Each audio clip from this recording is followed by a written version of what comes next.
Okay, good afternoon all. So is my voice clear? Yes, sir. Okay. So today we'll discuss about microwave engineering lab. So आज ये पहला lab है.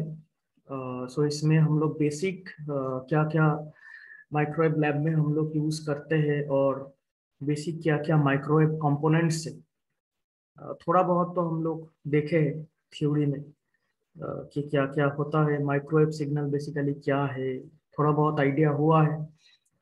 तो this one is the first lab. So कैसे कैसे क्या करना होगा हम सारा कुछ तुम लोगों को पूछ के चले जाएंगे. So first of all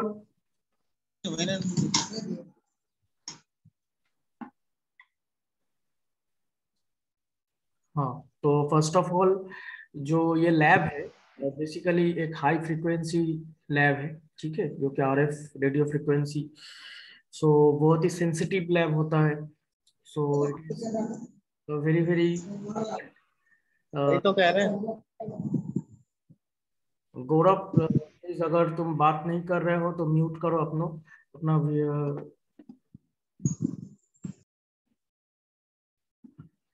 okay. सो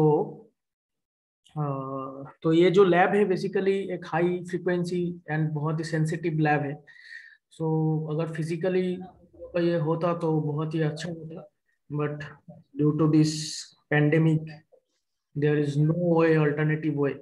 सो हम लोग को इसी मेथड पे करना पड़ रहा है. तो डेफिनेटली आई थिंक बहुत जल्दी सिचुएशन हो जाएगा और तुम लोग अगर जब कॉलेज आओगे तो definitely I want to show something in your laboratory because we have many of your instruments and more than of our syllabus. Okay, so बहुत एक्स्ट्रा हम लोग खरीद के रखे हैं. सो लाइक एंटेना, कुछ एंटेना सेटअप्स, लाइक कुछ GPS setups. सो ये सब भी जब अगर सिचुएशन ठीक हो जाएगा तो डेफिनेटली एक बार लैब विजिट करोगे. आई डू नॉट नो कि एग्जाम से पहले होगा या नहीं, बट जो भी हो लैब में आके एक बार विजिट जरूर करना क्योंकि इसमें बहुत कुछ है. और तुम लोग अपना अपना अटेंडेंस जो है चैट बॉक्स में अपना अपना नाम के साथ साइड में रोल नंबर भी लिख देना. ओके, बिकॉज हम रोल नंबर से ही तुम लोग को अटेंडेंस लेंगे, नॉट बाय नेम. तो your name and roll number side में चैट बॉक्स पे लिख दो. सो ये जो लैब है आज हम लोग स्टडी करेंगे first the basic components of microwaves.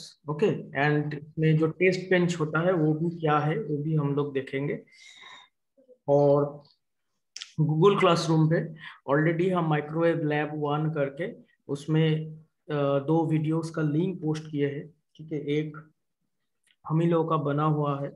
शायद तुम लोग देवाशीष सर को जानते हो, शायद तुम लोग का एक लैब भी सर लिए थे पहले.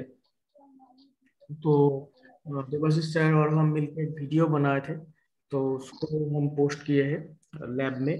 वो इसी गूगल क्लासरूम का लिंक मिल जाएगा. तो एक बार चेक करोगे, वो हम लोग कॉलेज में रहते हुए बनाए थे. तो उसको तुम लोग देखोगे तो आइडिया थोड़ा सा क्लियर होगा. और भी एक हम पैरेलल और एक वीडियोस का लिंक भी शेयर किए हैं, वो भी जाके देखोगे थोड़ा सा आइडिया क्लियर होगा. और हम तो यहाँ पे अभी बोलेंगे ही क्या क्या है. सो ये है लैब का वीडियोस के बारे में, मतलब फर्स्ट क्या क्या है कंपोनेंट. ऐसा आज तो ऐसा कुछ एक्सपेरिमेंट तुम लोग का हम नहीं शो करेंगे. रीडिंग लेके ऐसा कुछ हम नहीं दिखाएंगे. लेकिन क्या क्या है, क्या क्या करना पड़ता है लैब में, इसलिए लैब हम लोग किस लिए करते हैं, ये थोड़ा सा हम लोग का आज जानकारी मिलेगा. ओके, तो जो लोग मतलब बात नहीं कर रहे हो प्लीज म्यूट कर दो ताकि एक नॉइज जो हो रहा है वो नॉइज और नहीं हो. कुछ साइड नॉइजेस आ रहा है, किसी किसी का माइक्रोफोन ऑन है. सो गूगल क्लासरूम में हम डायरेक्ट जाते हैं और वहां पे देखोगे मैनुअल भी एक हम डाल के रखे हैं, खुद प्रिपेयर किए हैं घर में बैठ के. सो मतलब मटेरियल्स लेके हम नेट से ही लिए हैं। सो हम लोग का जो मैनुअल्स है वो तो कॉलेज में रह गया है। सो अभी जो उसी तरह से मतलब एक बनाने के लिए, क्योंकि कॉलेज में अभी तो कॉलेज बंद है। बंद मतलब हम लोग घर पे से ही क्लास ले रहे हैं। सो कॉलेज जाके तुम लोग का और डिटेल्स में शेयर करेंगे, लेकिन फिलहाल मतलब काम बंद ना हो जाए तो तुम लोग भी कुछ ना कुछ करो। सो इसीलिए फर्स्ट एक्सपेरिमेंट हम ऑलरेडी बना दिए हैं, ठीक है, एज पर आवर सिलेबस। सो हम गूगल क्लासरूम में जाते हैं, वहां पे देखते हैं क्या क्या है।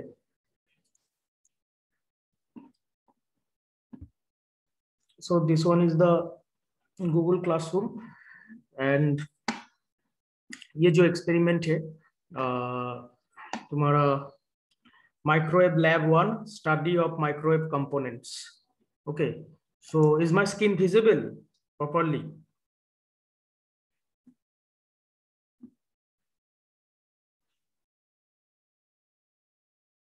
Yes sir. ओके, सो देख रहे हो कि study of microwave components and instruments. So यहाँ पे हम जो वीडियो का बात कर रहे थे, हम लोगों का बना हुआ माइक्रोवेव लैब, MW मतलब माइक्रोवेव लैब। सो इसको हम लोग ओपन करते हैं। देखो तो साउंड तुम लोग सुन पा रहे हो या नहीं? साउंड सुनाई दे रहा है? Yes sir. मतलब ये वीडियो का साउंड बोल रहा हूँ, मेरा साउंड नहीं। हाँ सर, वीडियो का साउंड। क्लियर है साउंड? सबसे पहले एक चीज बता देता हूँ। Yes sir. Okay fine, then it's all okay. So mainly जो है ये वीडियोस तुम लोगों को देखना पड़ेगा। ओके, एंड इससे पहले मतलब हम ये चीज पूछना चाहूंगा कि what do you understand by microwave signal? कोई हमको ये बोलोगे कि माइक्रोवेव सिग्नल क्या है? हम एक बार पूछते हैं। शानू कुमार 25 रोल नंबर, अभी अभी तुम अटेंडेंस दिए हो। जो लोग अटेंडेंस नहीं दिए हो please put in the chat box with your roll number. So Shanu Kumar तुम बोलो कि ये माइक्रोवेव सिग्नल होता क्या? सर पहले क्लास में नहीं आया था सर, कोविड हुआ था इसी की वजह से नहीं पता सर। अच्छा, so are you okay now? Yes sir. Okay, so properly ठीक ठाक करके रहना, क्योंकि सिचुएशन तो ठीक नहीं है। तो अभी ठीक यस सर। हो गए हो तो कोई बात नहीं। और माइक्रोवेव क्लास का ये मेरा पहला लैब है। सो अगर तुम क्लास में नहीं हो और भी अगर कोई स्टूडेंट तुम्हारे जैसा है, तो हम फिर से बोलना चाहेंगे कि जो भी क्लासेस हुआ है, सारा का सारा क्लासेस यूट्यूब में अपलोड किया हुआ है। ओके, सो माइक्रोवेव क्लास 00 से लेके माइक्रोवेव क्लास 10 तक आई थिंक अपलोड हो गया है। सारा 1 बाय 1 तुम लोग चेक कर सकते हो। जो भी क्लास हुआ है ये तुम लोग का बेनिफिट के लिए ही अपलोड किया जा रहा है। हर एक सब्जेक्ट में ऐसा हम लोग इस बार इनिशिएटिव लिए हैं, ताकि स्टूडेंट्स का मतलब जो जो नेटवर्क इशू वगैरह रहता है, मतलब क्लास करते करते कट हो गया, तो वो प्रॉब्लम कहीं हद तक हम लोग सॉल्व इससे होगा। ओके, एंड गूगल क्लासरूम भी फॉलो करोगे। द यूट्यूब वीडियोज और क्लास, ऑनलाइन क्लास जो भी है, ये parallelly side by side Google classroom के साथ भी अटैच्ड है। क्योंकि बहुत सारा चीजें हैं जो कि हम गूगल क्लासरूम में भी देते हैं, जो बहुत सारा यूट्यूब वीडियोस का लिंक है, या फिर कुछ अच्छा अच्छा प्रोफेसर्स का कुछ मटेरियल्स है, वो भी हम तुम लोगों का यूट्यूब गूगल क्लासरूम में मतलब नोट बना के हो या पीपीटी फॉर्म में हो, हम शेयर करते हैं। तो उसमें भी तुम लोग रहोगे एंड चेक करोगे, ठीक है? तो I think it is for my subject, and सारा सब्जेक्ट के लिए ही आई थिंक सेम एज मतलब YouTube videos and Google classroom इस मतलब साइड बाय साइड दोनों इम्पोर्टेंट है। क्योंकि जो भी असाइनमेंट्स मिलेगा, जो भी क्विज मिलेगा, सब कुछ गूगल क्लासरूम में मिलेगा। सो हम एक क्विज पोस्ट किए थे, उसका आंसर अभी तक सारा स्टूडेंट नहीं दिए हो, तो उसका डेडलाइन चला गया है। अगर फिर भी कोई देना चाहते हो तो दे सकते हो। आई थिंक टुमारो तो छुट्टी है, शायद तुम लोग का नोटिस मिला है। तो डे आफ्टर टुमारो हम उसका आंसर की पोस्ट कर देंगे। और इसी के उसी के मतलब हम फिर से बोलना चाहूंगा कि इसका जो मतलब मार्क्स है, ऑनलाइन जो भी है, इसका इवेल्यूशन होगा, या लैब का जो अटेंडेंस है, क्लास का अटेंडेंस है, ये बहुत ही इंपॉर्टेंट रहेगा, ठीक है? क्योंकि किस बेसिस से तुम लोग का मार्क्स मिलेगा या प्रमोशन होगा नेक्स्ट सेमिस्टर में, वी डू नॉट नो। ये हम सच बोल रहा हूँ कि वी डू नॉट, कोई किसी टीचर्स को अभी तक पता नहीं है कि कैसे तुम लोग का असेसमेंट होगा। So very very careful about your performance. Okay, ऐसा नहीं है कि तुम लोग एग्जाम देने जाओगे, एक भी क्लास नहीं किए हो, अगर एग्जाम में फुल मार्क्स भी करके आओगे तो 100% नंबर मान लो मिल भी जाता है। लेकिन यहाँ पे अभी ऐसा सिस्टम नहीं रहेगा, ठीक है, क्योंकि इसमें तुम्हारा डेली परफॉर्मेंस बहुत मैटर करेगा। तुम एक भी क्लास कर रहे नहीं करोगे तो उसका मार्क्स कटेगा। तो इसीलिए वेरी वेरी केयरफुल रहना कि इसमें तुम लोगों का परफॉर्मेंस करना है, और जैसा जैसा क्विज मिलेगा, असाइनमेंट्स मिलेगा, उसका भी सॉल्यूशन करके सबमिट करना है, ऑनलाइन ही करना है। ओके, सो नेक्स्ट जहाँ पे हम लोग थे, तो माइक्रोवेव सिग्नल किसको बोलेंगे, तो कौन कौन है? और सुमंत बोलो, microwave, what do understand by microwave? Sir, microwave means electromagnetic wave whose wavelength ranging from 1 meter to 1 millimeter, or it is also defined as a high frequency range. मतलब generally used in high frequency range, 300 megahertz to 300 gigahertz. Okay, सो इसका wavelength भी major करना, wavelength भी बोलना पड़ेगा। Okay, frequency range side by side, wavelength क्या है वो भी बोलना पड़ेगा। सो काफी हद तक सही है कि इस रेंज में मतलब बहुत ही एक हाई फ्रीक्वेंसी सिग्नल है। जिस हाई फ्रीक्वेंसी सिग्नल मतलब नेचुरली हम लोग जो जनरल पहले जो हम लोग यूज करते फॉर कम्युनिकेशन लैब में, तो किलो हर्ज रेंज में रहता था, मैक्स टू मैक्स मतलब फ्यू मेगा हर्ज में हम लोग डील करते थे। ओके, सो लेकिन यहाँ पे जो हम लोग डील कर रहे हैं वो बहुत ही हाई फ्रीक्वेंसी सिग्नल। तो ये हाई फ्रीक्वेंसी सिग्नल की वजह से ही हम लोग जो देखो, जो कम्युनिकेशन लैब में यूज करते थे उस तरह का कोई डिवाइस नहीं था, मतलब सिंपल वायर से ही हम लोग का वो पर पास हो जाता था, एक सिग्नल एक ट्रांसमिट हो रहा था। सपोज मान लो तुम लोग अगर सीडीएमए का एक्सपेरिमेंट किए हो, या फिर कुछ बेसिक एक्सपेरिमेंट्स जो करते थे हम लोग, एम्पलीट्यूड मॉड्यूलेशन, उसमें इस तरह का कोई मतलब हाई फ्रीक्वेंसी माइक्रोवेव कंपोनेंट्स नहीं था। as because here we will deal with microwave range frequency, that because we need some microwave components, वहां पे हम लोग का जो नॉर्मल ट्रेडिशनल इलेक्ट्रॉनिक कंपोनेंट्स रहता है, ठीक है, उस तरह से इस जगह पे उससे हम लोग काम नहीं कर पाए। इसमें हम लोग का सारा माइक्रोवेव कंपोनेंट से ही काम कराना पड़ेगा। तो इसीलिए फर्स्ट जो एक्सपेरिमेंट है उसका नाम दिया गया है introduction of microwave test bench and different microwave components. So यहाँ पे जो है ना, यहाँ पे हम लोग जो फ्रीक्वेंसी लेके काम करेंगे, जैसे तुम रेंज बोलोगे 300 megahertz to 300 gigahertz. Okay fine. So यहाँ पे जो हम लोग लैब में काम करते हैं वो है एक्स बैंड फ्रीक्वेंसी लेके, ठीक है। सारा का सारा मतलब जो हम लोग का कॉलेजेस है, इंस्टीट्यूट है, या फिर जो भी देखो, मोस्ट ऑफ द केसेस मतलब एजुकेशनल पर्पस के लिए हम लोग का ये एक्स बैंड पे ही हम लोग काम करते हैं। दैट मीन्स एक्स बैंड का frequency I think you know, कोई मुझे बोलोगे एक्स बैंड का फ्रीक्वेंसी कितना होता है? सर 8 से 12। वेरी गुड, 8 से 12 गीगाहर्ट्ज। ओके, 8 से 12 गीगाहर्ट्ज, ये सभी को पता होना चाहिए, क्योंकि माइक्रोवेव लैब में हम लोग इस फ्रीक्वेंसी के बीच में कोई एक फ्रीक्वेंसी को लेके ही काम करेंगे। दैट मीन्स वो फ्रीक्वेंसी 8 से लेके 12 गीगाहर्ट्ज के अंदर होगा, कोई ना कोई एक फ्रीक्वेंसी, ठीक है। 9 भी हो सकता है, 10 भी हो सकता है, 10.5 हो सकता है, बट 13 नहीं हो सकता, 12.5 नहीं हो सकता है, 12 और 8 के बीच में रहेगा।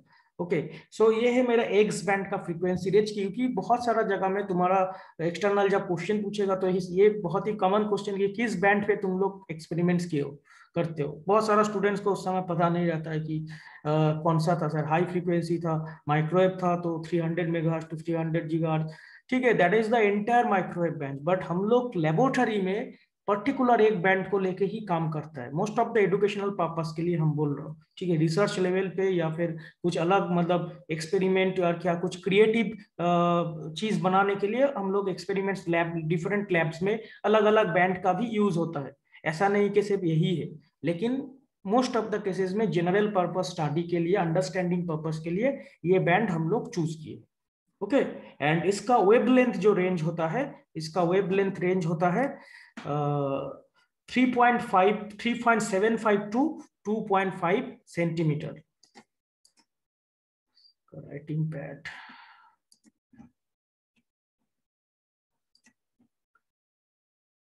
तो इसका जो वेव लेंथ है एक्स बैंड,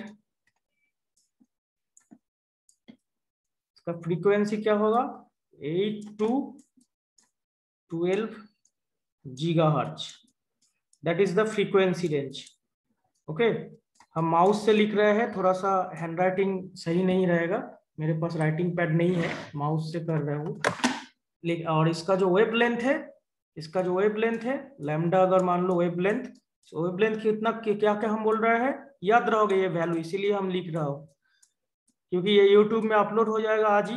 सो तुम लोग अगर बाद में भी देखोगे तो इसको नोट डाउन करके रख सकते हो। 3.75 से 2.5 centimetre, this is the wavelength of the X band. Okay, so ये याद रखोगे। Now coming to the video, पहले थोड़ा सा सुनो तुम लोग। गुड मॉर्निंग स्टूडेंट्स, आज हम लोग इंटायर स्क्रीन विजिबल है, मोबाइल स्क्रीन पे तुम लोग आ रहा है पूरा?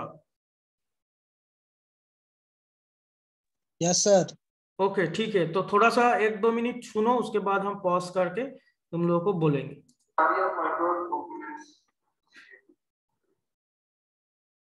सबसे पहले एक चीज बता देता हूँ, ये जो सेटअप आप लोग देख रहे हैं, ये सेटअप है मेरा ट्राइस्टोन बेंच। इसमें मेन जो ट्राइस्टोन ट्यूब है वो है ये ट्राइस्टोन ट्यूब। ट्राइस्टोन ट्यूब को हम लोग ट्राइस्टोन माउंट के ऊपर रखे हैं। नेक्स्ट है आइसोलेटर। आइसोलेटर क्या करता है, आइसोलेटर ये जो अंदर से माइक्रोवेव जा रहा है, इसको वापस ट्राइस्टोन माउंट में आने से बाधा रहता है। एक आइसोलेटर आपको तैयार दिखा रहा हूं, ये है आइसोलेटर। इसका दोनों साइड में मेरा होल है। ठीक, आइसोलेटर के ऊपर आइसोलेटर सिंगल डायरेक्शन होगा, ये खाली इस तरफ से ही वेव जा सकेगा, ऑपोजिट डायरेक्शन में नहीं। ठीक, आइसोलेटर ये सिस्टम यहाँ पे लगा है। ठीक, आइसोलेटर। नेक्स्ट है ओके, सो यहाँ पे जितना तक हम लोगों का हुआ, तो यहाँ पे थोड़ा सा हम लोग कंसंट्रेट करते हैं कि सर जैसा बताया तुम लोगों को कि दिस वन, मेरा माउस कर्सर तो विजिबल है ना, एरो साइन? हाँ सर। ओके, सो ये जो यहाँ पे हम लोग यूज कर रहे हैं क्लिस्टोन पावर सप्लाई और क्लाइस्टोन पावर सप्लाई, तो हम लोग लैब में, हम लोग का लैब में, या फिर बेसिकली ये दोनों ही पावर सप्लाई होता है हर एक कॉलेज में, क्लिस्टोन पावर सप्लाई और गन पावर सप्लाई। ओके, जब हम लोग ये क्लिस्टोन और गन के बारे में सिलेबस में भी बहुत कुछ है थ्योरी में, सो उसका भी हम लोग जब देखेंगे तो धीरे धीरे इसका अंदर का टेक्नोलॉजी, मतलब कैसे मतलब एक इलेक्ट्रॉन बीम निकलता है, या फिर कैसे मतलब एक हाई फ्रीक्वेंसी सिग्नल जनरेट होता है, उस दोनों का प्रोसेसिंग में कुछ अलग अंतर है। बट जो मोटो है हम लोग का, जो मोटो क्या है कि to get a high frequency signal, और वो सिग्नल मतलब किस रेंज के बीच में रहेगा, I already discussed with you कि वो सिग्नल का जो रेंज होगा वो 8 से 12 गीगाहर्ट्ज के अंदर कोई ना कोई एक सिग्नल जनरेट होगा। ओके, सो ये जो यहाँ पे से जो ये जो क्लिस्टोन पावर सप्लाई है, यहाँ का मतलब मेन जो मुद्दा है, इससे हम लोग एक हाई फ्रीक्वेंसी सिग्नल हम लोग को मिल रहा है जो कि माइक्रोवेव सिग्नल के रेंज में है। तो और यहाँ से हम लोग क्लाइस्टोन माउंट है, क्लाइस्टोन माउंट के थ्रू यहाँ पे वो सिग्नल जा रहा है। ठीक है, और इस बीच में मतलब और भी एक वायर से, मतलब एक क्लाइस्टोन माउंट से यहाँ पे थोड़ा विजिबल नहीं है, इसके पीछे मतलब ढक गया है वो, तो उसको उसके हम लोग क्या देखेंगे कि ये जो क्लाइस्टोन पावर सप्लाई है ना, इसके बीच में हम लोग का और भी एक सिग्नल हम लोग लेके आते हैं, जो कि इस सेक्शन में हम लोग मॉड्यूलेट करते हैं। Modulation is very very required here. Okay, modulation हम लोग 2 तरह 3 तरह का हो सकता है, या एक होगा amplitude modulation, then frequency modulation, और एक एक्सटर्नल मॉड्यूलेशन का भी यहाँ पे बंदोबस्त किया हुआ है। So normally in our lab we perform with amplitude AM modulation. So ये modulation किस रेंज क्यों किया जाता है, वेरी वेरी इंपॉर्टेंट क्वेश्चन है ये, कि ये मॉड्यूलेशन किस लिए चाहिए। ये शुरू में ही मॉड्यूलेशन किया जा रहा है, इस जगह पे मॉड्यूलेशन हो रहा है बिकॉज देखो यहाँ पे हम लोग एक बहुत ही हाई फ्रीक्वेंसी सिग्नल लेके काम करेंगे जो कि एक्स बैंड के अंदर है। बट जब हम लोग उस सिग्नल को ट्रेवल कराएंगे ना, ये जो वेब गाइड है, वेब गाइड का थोड़ा सा कंसेप्ट तो तुम लोग को मिला है कि वेब गाइड इज अ मतलब hollow metallic hollow space guided by a metallic outbound. Okay, so एक ये जो एक मतलब ये दिख रहा है तुम लोग का, ये जो पाइप जैसा दिख रहा है, यही मेरा मतलब मेन वेब गाइड है। ये जो दिख रहा है ना, सिंपल एक थीन मतलब एक मेटालिक हॉलो मेटालिक स्पेस जो दिख रहा है, यही मेरा वेब गाइड यहाँ पे है। और दिस इज फिक्स्ड, ठीक है, दिस इज फिक्स्ड। ये भी हम तुम लोग का लास्ट जब थ्योरी क्लास ले रहे थे तो बोल रहे थे कि ये हर एक बैंड के लिए, सपोज जो ये एक्स बैंड है, एक्स बैंड का वेब गाइड ठीक इसी तरह से ही दिखेगा। मतलब इसका जो डायमेंशन है, इसका जो लेंथ है, इसका जो हाइट है, ये सारा का सारा मतलब सेम रहेगा। ऐसा नहीं कि यहाँ पे ये जो दिख रहा है ये स्ट्रक्चर और एक तुम दूसरा जगह पे दूसरा लैब पे देखोगे अलग होगा। No, if you are using X band you will find this fixed waveguide in all the cases. तुम अगर मार्केट में अगर कोई कंपोनेंट खरीदने जाओगे, बोलोगे कि सर एक्स बैंड के लिए हमको चाहिए, ठीक है, तो उसका जो देखो ये भी एक जो साइड में रखा हुआ है, ये बेसिकली एक मैजिक टी है, ठीक है। तो ये मैजिक टी जो है, इसका भी जो ये जो हॉलो स्पेस तुमको दिख रहा है ना, ये हॉलो स्पेस एंड कोई भी तुम्हारा कंपोनेंट ये हॉलो स्पेस का एकदम सेम टू सेम मैच हो जाएगा। इसका जो मतलब लेंथ डायमीटर जो भी है, ये हाइट विड्थ सब मैच हो जाएगा। अगर मैच नहीं होगा तो डेफिनेटली मिसमैच हो जाएगा, अगर होगा तो लॉस हो जाएगा या सेट नहीं होगा। तो हम ये बोलना चाह रहे हैं कि वेब गाइड हर एक जगह में सेम रहेगा, ठीक है। अब ये वेब गाइड के ऊपर कुछ कुछ कंपोनेंट्स हम लोग लगा के रखे हैं फॉर सम पर्पस। ओके, कोई देखेंगे कि फ्रीक्वेंसी मीटर लगा के रखे हैं, एक आइसोलेटर लगा के रखे हैं। तो ये डिफरेंट डिफरेंट पर्पस के लिए या हम लोग कुछ कुछ मेजर करना चाहते हैं तो वो हम लोग के लिए चाहिए। तो ये जो हम बात कर रहे थे कि हम लोग मॉड्यूलेशन क्यों कर रहे हैं, देखो हम लोग जो हाई फ्रीक्वेंसी सपोज मान लो 10-10 गीगाहर्ट्ज सिग्नल हम लोग लेके काम कर रहे हैं, तो 10 गीगाहर्ट्ज सिग्नल अगर ये इधर से अगर ये वेवगाइड से पास होगा ना, तो हम लोग ठीक से मेजरमेंट नहीं कर पाएंगे, ठीक है। क्योंकि हम लोग का जो ये जो नॉर्मल फ्रीक्वेंसी मीटर है या फिर नॉर्मल जो सीआरओ है, देखो ना नॉर्मल सीआरओ का रेंज कितना होता है, बहुत ही कम होता है, ठीक है, मेगाहर्ट्ज में इसका रेंज रहता है। So it is not possible कि हम लोग उतना मतलब हाई फ्रीक्वेंसी सिग्नल को जनरेट करेंगे। सो दैट इज व्हाई हम लोग क्या करते हैं, वो सिग्नल जो होता है हाई फ्रीक्वेंसी सिग्नल, उस हाई फ्रीक्वेंसी सिग्नल के साथ एक particular lower order frequency signal के साथ उसका मॉड्यूलेशन करवा देते। क्लियर हुआ? एक लोअर ऑर्डर सपोज मान लो 1 किलोहर्ट्ज या फिर 1 मेगाहर्ट्ज रेंज का एक सिग्नल से वो हाई फ्रीक्वेंसी सिग्नल का एक मॉड्यूलेशन करवा दे रहे। That means our carrier wave जैसा रहेगा ना, तुम लोग जानते हो जो वेव हम लोग को फाइनल जो मिलेगा वो कैरियर वेव जैसा बिहेव करेगा। सो वो जो कैरियर वेव होता है वो हम लोग एक लोअर ऑर्डर फ्रीक्वेंसी यूज करते हैं, ठीक है। तो एज बिकॉज मतलब we will get the high frequency signal का जो बिहेवियर है वो लोअर ऑर्डर के जैसा रेस्पेक्टिव में हम लोग लेके आ पाए। क्लियर हुआ? और नेक्स्ट जो सर बताया कि आइसोलेशन से रिलेटेड काम है। तो तुम लोग अभी जो कोविड सिचुएशन है, आइसोलेशन वर्ड तो तुम लोग जानते ही हो, उसका मतलब क्या, सेपरेट रहना, एक दूसरे से साथ से सेपरेट रहना। सो ये आइसोलेटर का जो मेन फंडा है कि that is the unidirectional device. Okay sir, already तुम लोग को दिखाया कि वो जो डिवाइस था उसके अंदर एक एरो भी है, ठीक है। तो एरो का मतलब है वो सिग्नल जो इस सिग्नल से ये मॉड्यूलेशन होने के बाद जो ये अंदर मतलब वेवगाइड के अंदर से ये ट्रांसमिट हो रहा है, that must be in unidirectional form. That means जो रिफ्लेक्ट करके ये सिग्नल जो रिफ्लेक्ट बैक होके जो फिर से वापस आ रहा है, वो ट्रांसमिशन सेक्शन पे हम लोग और नहीं उसको पहुंचाने देंगे। तो उसका काम कर रहा है isolator. That means it is isolating in which in between them, किस किस के बीच में आइसोलेशन हो रहा है, from the transmitting end to मतलब transmitting and receiving end, transmitter section and receiver section के बीच में आइसोलेशन हो रहा है। दैट मीन्स कोई भी वो जो क्लिस्टोन, ये जो क्लिस्टोन माउंट है ना, ये क्लास क्लिस्टोन माउंट बहुत ही एक सेंसिटिव डिवाइस, बहुत ही सेंसिटिव डिवाइस, ये बहुत हीट हो जाता है। इसीलिए देखो एक एसी फैन इसमें लगा के रखे हैं हम लोग। तो ये सेंसिटिव डिवाइस, इसके पास अगर वो रिफ्लेक्टेड होके अगर ये हम लोग आइसोलेटर यहाँ से खोल देंगे, ये आइसोलेटर सेक्शन, ये सब हम लोग लगा भी सकते हैं, खोल भी सकते हैं, सब अलग अलग स्पेयर पार्ट्स जैसा है। उसको हम लोग लगा के यहाँ पे तो इतना लगा के रखे, और भी बहुत सारा कंपोनेंट्स है जो हम लोग लगा के इसको और भी लंबा कर सकते हैं। तो सब मतलब ये छोटा छोटा कंपोनेंट है, इसको लगा के एक पर्टिकुलर टेस्ट बेंच हम लोग का बनता है।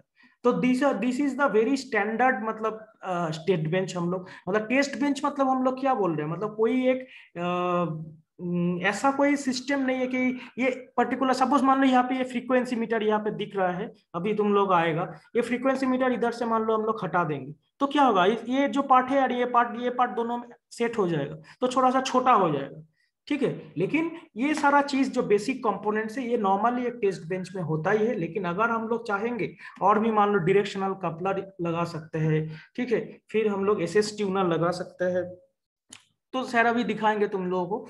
तो इस तरह से मतलब ये टेस्ट बेंच को हम लोग और बड़ा भी कर सकते हैं, लेकिन एक स्टैंडर्ड मतलब सेटअप में इतना सारा चीजें मिनिमम होना ही चाहिए। क्लियर हुआ? तो आइसोलेटर का मतलब हो रहा है कि it is isolating the transmission section from the receiving section.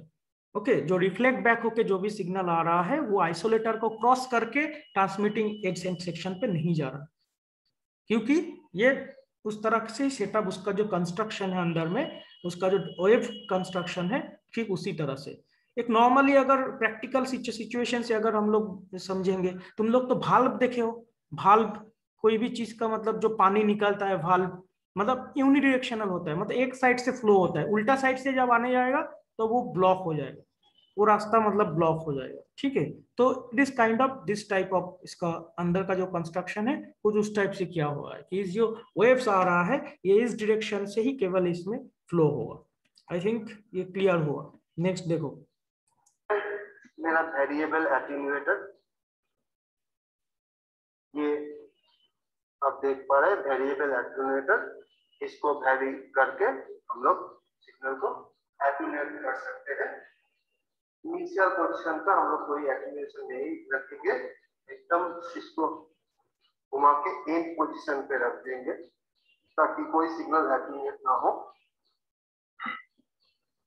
Okay, so ये जो सर बताया कि ये एटेन्यूएटर है, इसमें हम लोग बेसिकली ये वेरिएबल एटेन्यूएटर है, बट तुम लोगों को और भी जानने के लिए हम बोल रहा हूँ, there are two types of attenuator. Okay, एक फिक्स्ड एटेन्यूएटर होता है जिसमें हम लोग कोई भी वेरिएशन नहीं कर पाएंगे, और एक होता है वेरिएबल एटेन्यूएटर। तो ऊपर में जो ये जो नॉब है, इसमें एक वर्नियर स्केल भी लगा हुआ है, तो उससे हम लोग मतलब देख सकते हैं कि कितना सेक्शन हम लोग अप डाउन कर रहे हैं, उसका रीडिंग भी हम लोग ले सकते हैं।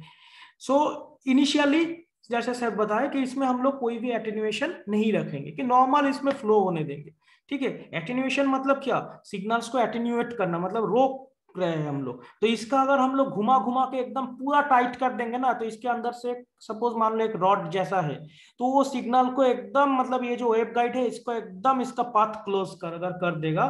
तो फिर क्या होगा, सिग्नल ये सेक्शन से और इधर और आगे फ्लो ही नहीं करेगा, आगे और फ्लो ही नहीं करेगा, ये बंद हो जाएगा टोटली।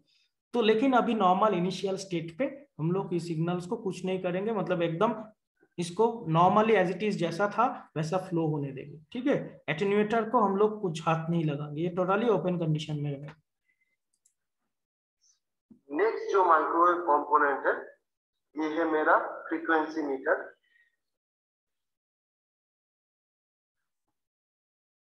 ये मेरा एक्सटीरियर कंपोनेंट है।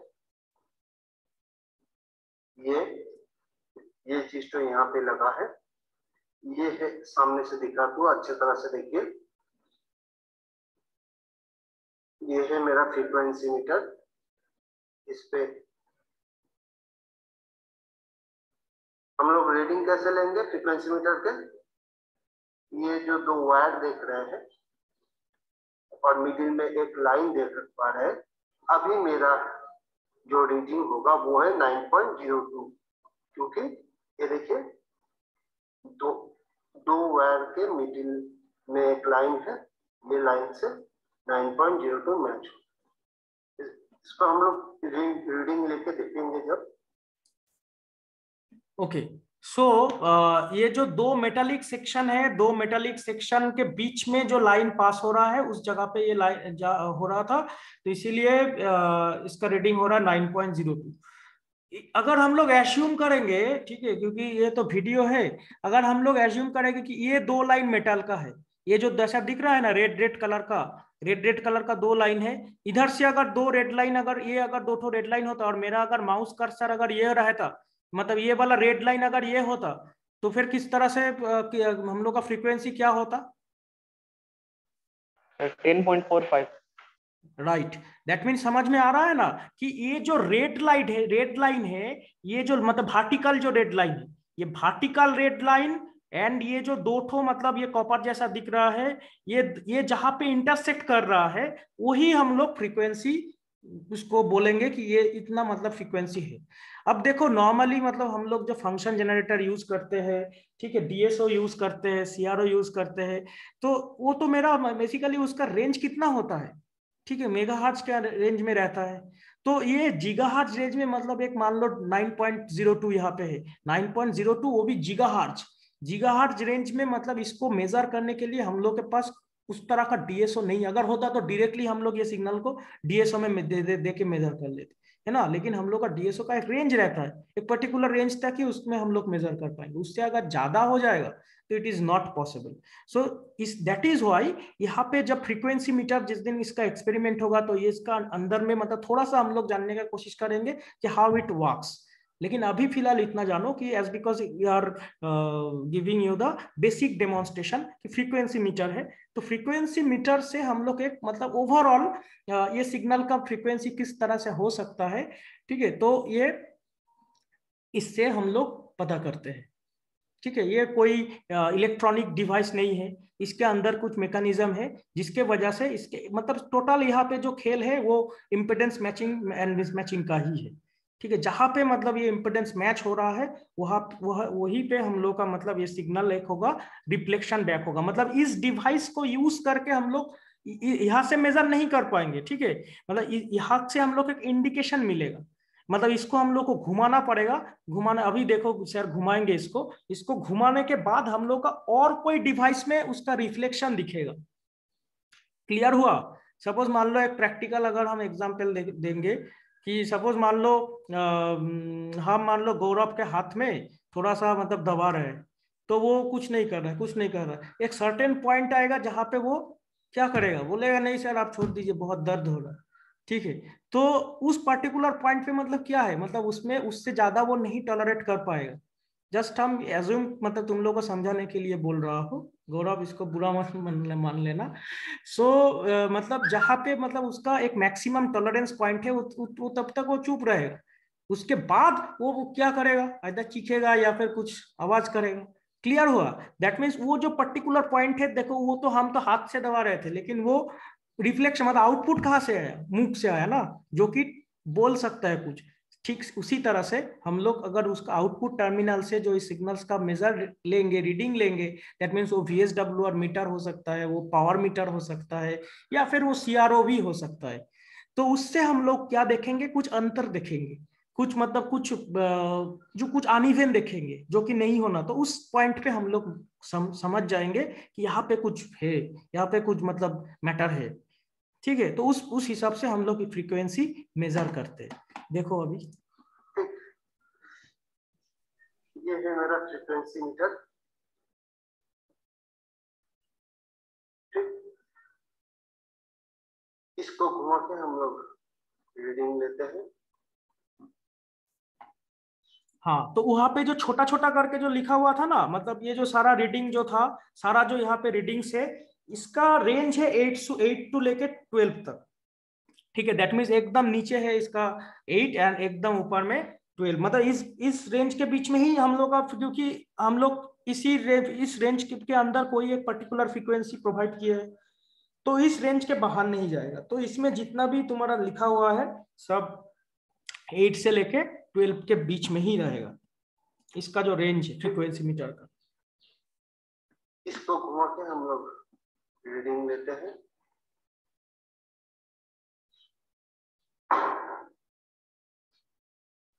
नेक्स्ट जो माइक्रोवेव कंपोनेंट है, ये है मेरा स्लॉटेड सेक्शन। ठीक, ये है मेरा स्लॉटेड सेक्शन। इसको इन पोजीशन में रख देंगे। नेक्स्ट है मेरा डिटेक्टर माउंट। डिटेक्टर माउंट से हम लोग सिग्नल को डिटेक्ट करेंगे।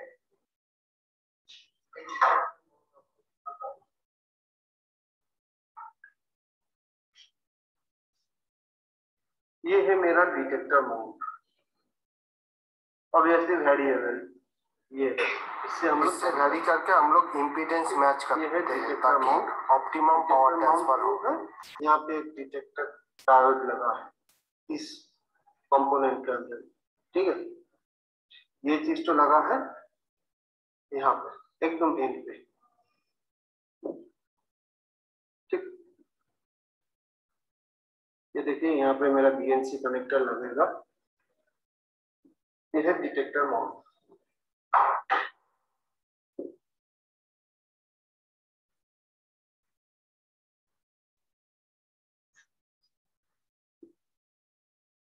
ये है मेरा मैच टर्मिनेटर। मैच टर्मिनेटर के अंदर में देखिए एक वायर होगा। ठीक, ऐसा होगा।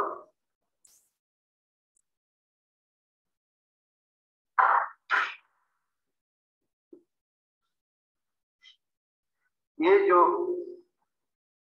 सेम टाइप का देख पा रहे हैं, ऊपर वाला क्या था, मैच टर्मिनेटर।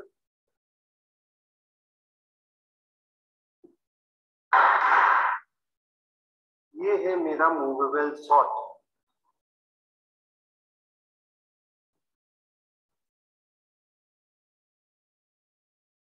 ये जो माइक्रोवेव कंपोनेंट आप लोग देख पा रहे हैं, ये है मूवेबल शॉर्ट।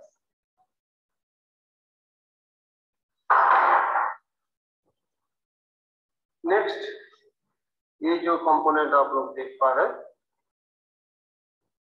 ठीक, ये है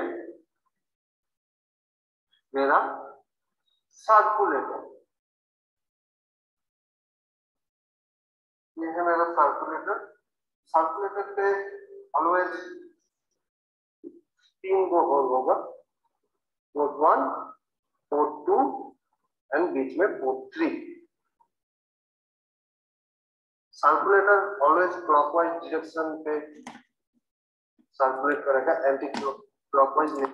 ओके, सो अभी 30 सेकेंड बचा हुआ है। ओके, सो हम ये वीडियो क्लोज कर दे रहे हैं। वीडियो क्लोज करके फिर तुम लोग इसको ज्वाइन करो। अभी 5 मिनट टाइम दो क्योंकि इसको सेव हो पाए। और ये अटेंडेंस सेव कैसे होगा? अटेंडेंस सेव करने में बहुत दिक्कत होता है।